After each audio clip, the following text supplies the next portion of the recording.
तृणमूल उम्मेद्वार सौगत रोयले टोटो लिएर प्रचार गरे। दमदम लोकसभा निर्वाचन क्षेत्रबाट तृणमूल उम्मेद्वार सौगत रोयले गर्मीको पर्वाह नगरी बिहानैदेखि प्रचार सुरु गरे। लोकसभा चुनावको अन्तिम चरणको मतदान 1 जुनमा हुँदैछ। दमदम लोकसभा क्षेत्रबाट तृणमूल कांग्रेसका उम्मेद्वार सौगत रोय आफ्ना समर्थकहरूसँग विभिन्न ठाउँमा प्रचार गरिरहेका छन्। चुनावी प्रचारका क्रममा दक्षिण दमदमको वडा नम्बर 15 र 16 मा जुलुस देखियो। करिब 200 गाडी बोकेर यो जुलुस निस्कियो। यी दुवै वडाका धेरै ठाउँमा स्थानीयहरूले उम्मेद्वारलाई स्वागत गरेको देखियो। जुलुसमा दमदमका विधायक व्रात्य वासु पनि सहभागी थिए।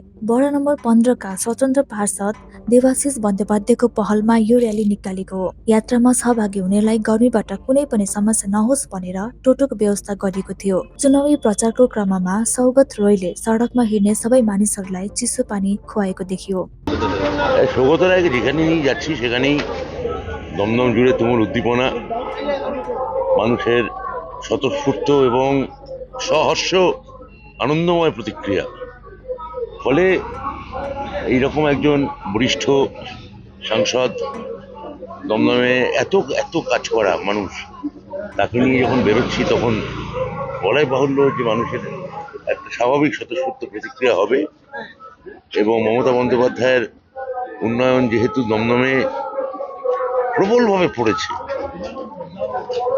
সেটা আমার ধারণা সৌগত রায় যেমন তেমনি মূল আমাদের নেত্রী মমতা বন্দ্যোপাধ্যায়। এবার কি ভোট বাড়বে? আমার ধারণা ভোটের মার্জিন বাড়বে গতবারের থেকে, 19-এর থেকে। আমরা যেখানে যাচ্ছি সেখানে খালি বুঝতে পারছি মমতা বন্দ্যোপাধ্যায়ের হাওয়া আছে। সেটা তার ওই যে 64টা প্রকল্প, সেগুলো সবকটাই আমার ধারণা মানুষের ওপর চুমিয়ে পড়েছে। এবং এই মানুষের প্রথমে একটা সরকার পেয়েছে যারা খালি মুখে কথা বলে নয়, কাজ হাতে কলমে কাজ করে দেখায়। সেইটা আর 5টা জায়গার মতো দমদমেও তার প্রভাব পড়ছে।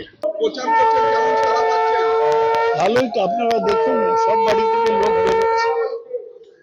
এখানের মানুষ মানে অন্য বিরোধীরা একটা পোস্টার ব্যানার পর্যন্ত লাগায়নি। সেটা কেন নেই আমি জানি না, মানুষ। আপনার বিরোধী শিববাবু দত্ত তিনি বাইক মিছিল করছেন বিভিন্ন জায়গায়। আমি বাইক মিছিলের পক্ষে নই, এটা তো মডেল কোড অফ কন্ডাক্টের বিরুদ্ধে।